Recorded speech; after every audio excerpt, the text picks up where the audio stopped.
Mohon maaf untuk rekan-rekan media, saya merasa salah untuk perkataan-perkataan seperti itu, dan sekali lagi saya minta maaf.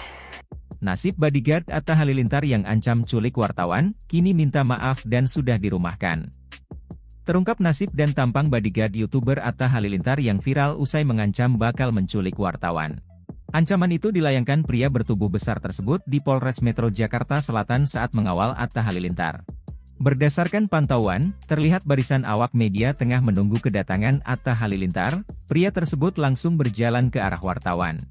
Terdengar jika ia sempat melontarkan kalimat dengan nada tak sopan. "Tolong jangan shoot saya, kalau sempat ada saya di TV saya culik satu orang ya," kata bodyguard Atta Halilintar. Video itu sontak viral di media sosial. Tak lama kemudian pria tersebut membuat klarifikasi dan meminta maaf.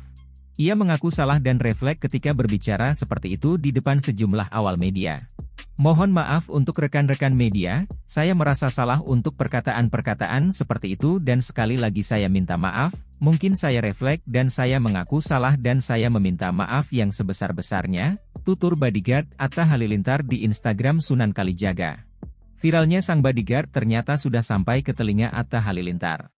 Di kolom komentar Instagram Lambe Turah, Atta Halilintar menyebut jika manajemennya sudah memberikan teguran kepada pria itu. Tak hanya teguran, bodyguard Atta Halilintar itu kini disebutkan sudah dirumahkan. "Saya pribadi minta maaf, manajemen memberikan peringatan keras bahkan sampai merumahkan yang bersangkutan, karena saya pribadi tidak pernah lihat dia seperti itu, sekali lagi mohon maaf lahir," tulis suami Aurel Hermansyah.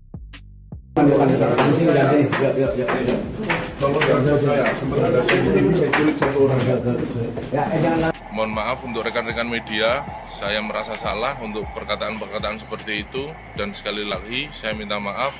Download Tribun X sekarang, menghadirkan lokal menjadi Indonesia.